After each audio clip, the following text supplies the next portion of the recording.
Well, good. So, culture, culture, culture, culture. Culture is very key. And you've heard us talk about culture. I think when we were talking about support challenge matrix, if you've not listened, maybe you need to go back to it. We talked about culture. And culture is very key. Personal culture or self-culture for that matter. Family culture.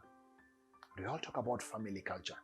And you hear people say, in our family, we do this. In our family, this is it. In our family, we go home every December. That's a culture. In our family, a visitor come and all we stand and sing a song and then pray. That's a culture. In our family, we eat dinner together every Saturday. That's culture. So culture is the air we breathe, is how we do the things we do. It's the untouchable, it's this qualitative thing we can't really touch, but it's seen by what we do. You've heard this say that culture eats strategy for breakfast. Culture trumps strategy. You might have the best strategy in this world. The best strategy in this world. But if your culture is rotten, if your culture doesn't support your strategy, you're going nowhere. Some of us have come with a strategic plan of how to save. How to save. And remember, I think there was a few years back, this hype of was it 100 shillings challenge. People were psyched up. Everybody was printing this thing because they needed to go through that challenge. But their personal culture worked against them. And some of them lasted a month. Some of them lasted whatever. Every year we come up with new resolutions. Psyched up. But your personal culture is going to eat you up. It's going to eat you up alive and your strategy will go nowhere.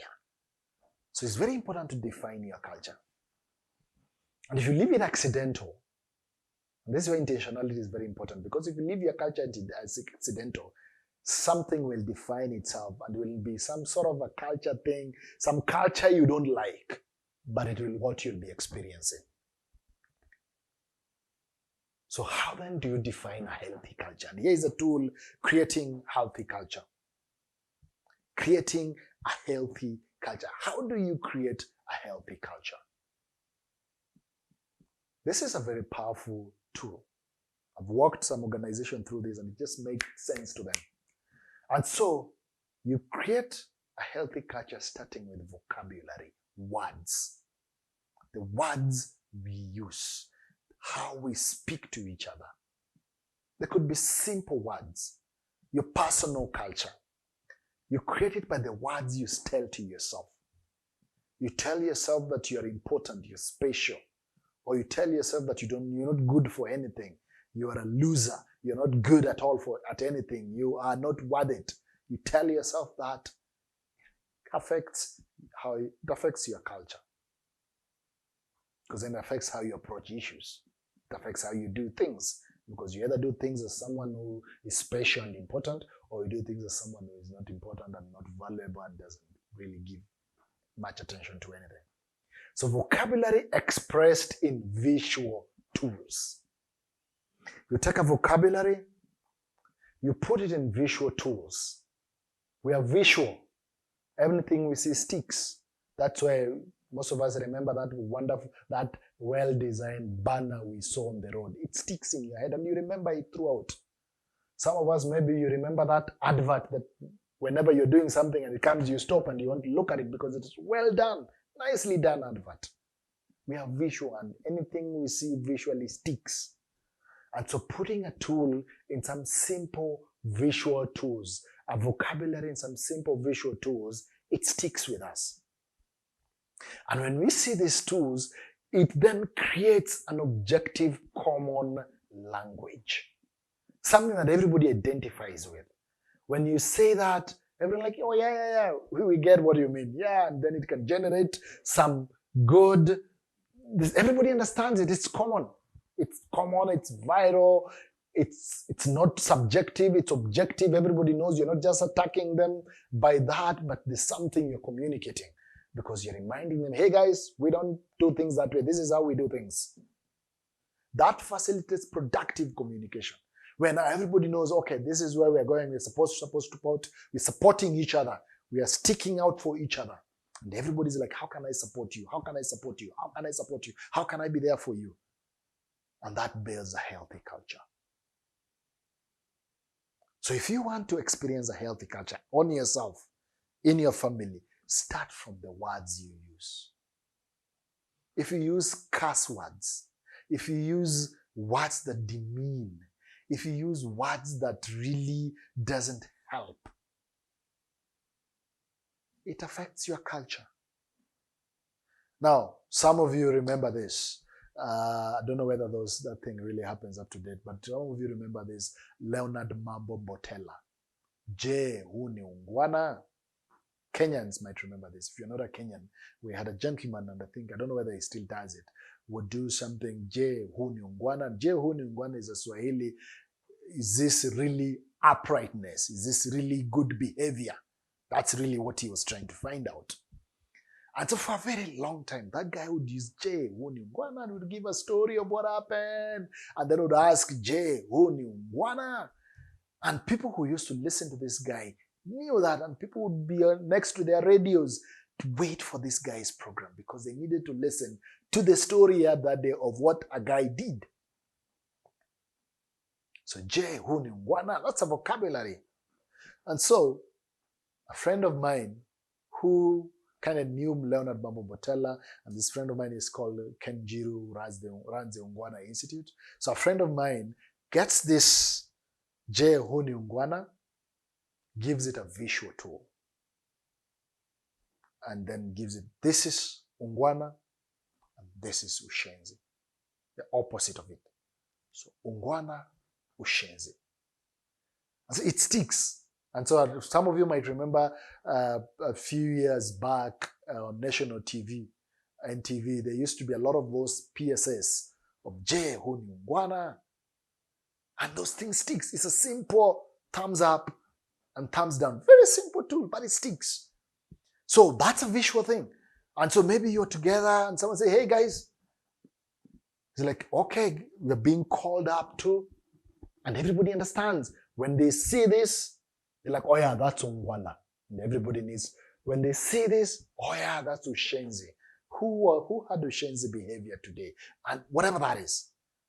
And that then really facilitates a productive communication. People now talk about ungwana, how we all have to be people of good behavior to each other. We all have to make sure we're taking care of each other. We are uprightness in behavior, uprightness on how we embrace issues and all those things.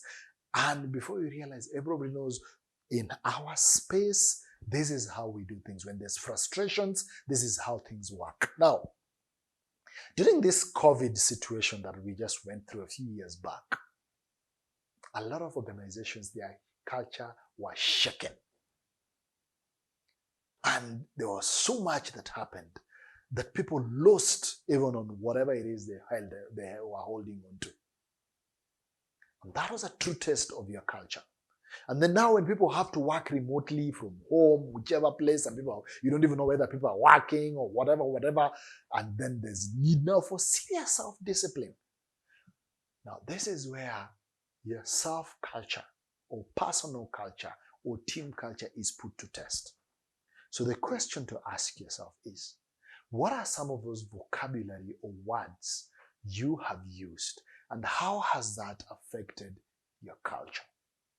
Now, when you talk about culture, there are culture killers and culture builders.